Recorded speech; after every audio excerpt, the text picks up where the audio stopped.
साक्षी खरीदारी करने जा रही थी, तभी किसी ने उसे पीछे से आकर धक्का दिया। उसने उसका बैग छीना और भागने लगा। साक्षी जोर जोर से चिल्लाने लगी।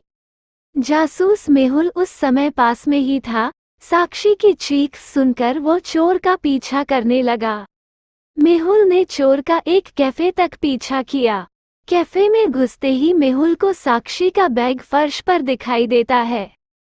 कैफे में उस समय 4 लोग थे।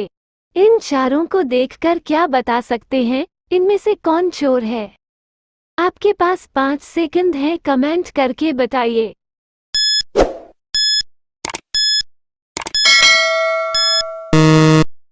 आंसर 3 नंबर का चोर है। अगर आप चोर की तरफ ध्यान से देखोगे तो आपको उसकी कॉफी एकदम गर्म नजर आएगी। इसका मतलब वो अभी अभी वहां आया है और उसका न्यूज़पेपर भी उल्टा है। शहर के बाहर एक बहुत पुरानी फैक्ट्री थी। फैक्ट्री कुछ दिनों के लिए बंद थी क्योंकि फैक्ट्री के बाहर कुछ काम चल रहा था। एक दिन फैक्ट्री का मालिक और उसकी अकाउंटेंट फैक्ट्री में कुछ पैसे लेने आते हैं।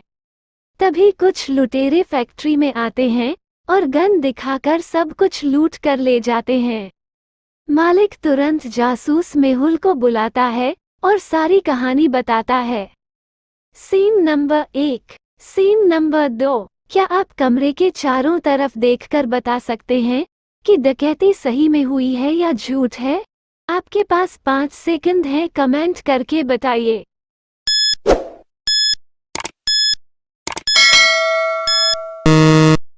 आंसर डकैती नहीं हुई। बारिश हो रही थी, तभी बाहर रोड का काम चल रहा था, इसलिए कमरे में पैर के निशान होना चाहिए, परंतु कमरे में मालिक और उसका अकाउंटेंट के पैरों के निशान है। डकैतों के पैरों के निशान नहीं है। ओलिविया हमेशा अपने पति पर संदेह करती है कि उसका किसके साथ अफेयर है।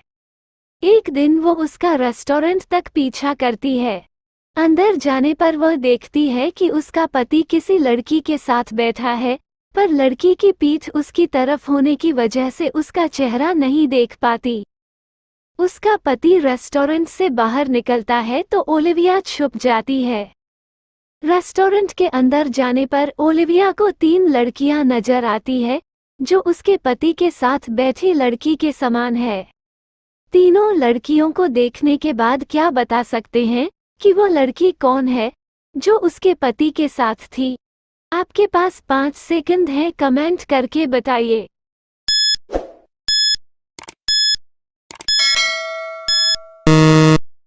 Answer B. अगर आप बालों में लगे बो और उसके नीले इयररिंग को देखोगे तो आप समझ जाओगे कि वो लड़की बी है। एक कुत्ता बाड़ पर कूद गया और थोड़ा सा एना को काटता है। एना की मां बेला संदिग्ध पड़ोसियों से मिलने का फैसला करती है। बेला के पड़ोसी नंबर 1 के घर गई और उससे उनके कुत्ते के बारे में पूछा। पड़ोसी कहती हैं, मेरा कुत्ता बहुत शांत है, वो काटता नहीं है।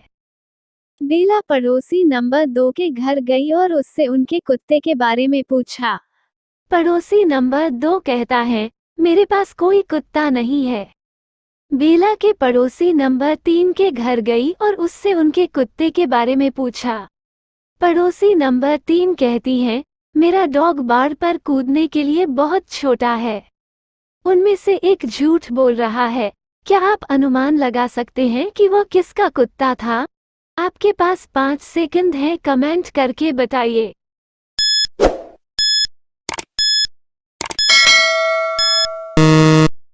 Answer C. उसके पास एक और डॉग है। डेमन, स्टीफन, अलारिक और सैम चारों एक ही कमरे में रहते थे। चारों के पास घर की अलग अलग जिम्मेदारियां थी। डेमन एक अच्छा कुक था, उसकी जिम्मेदारी चारों के लिए खाना बनाने की थी। स्टीफन की जिम्मेदारी कपड़े धोने की थी। अलारिक का काम घर के लिए ग्रोसरी खरीदने का था। सैम की तरफ घर की साफ सफाई करने की जिम्मेदारी थी। एक दिन जब अलारिक घर के लिए ग्रोसरी खरीदने सुपरमार्केट गया, किसी ने उसकी गोली मारकर हत्या कर दी। जासूस मेहुल तुरंत घटनास्थल पर पहुंचता है। मेहुल अलारिक के बारे में जानकारी एकत्र करता है और उसके घर पहुंच जाता है। घर पर तीनों रूममेट्स मौजूद थे। मेहुल उनसे पूछताछ करता है। डेमन, मैं तो खाना बना रहा था, देखो खाना तैयार है। स्टीफन, मैं तो कपड़े धो रहा था। सैम, घर बहुत गंदा था तो मैं उसे साफ करने में व्यस्त था। तीनों के बयान सुनने के बाद क्या बता सकते हैं, हत्यारा कौन है? आपके पास 5 सेकंड हैं, कमेंट करके बताइए।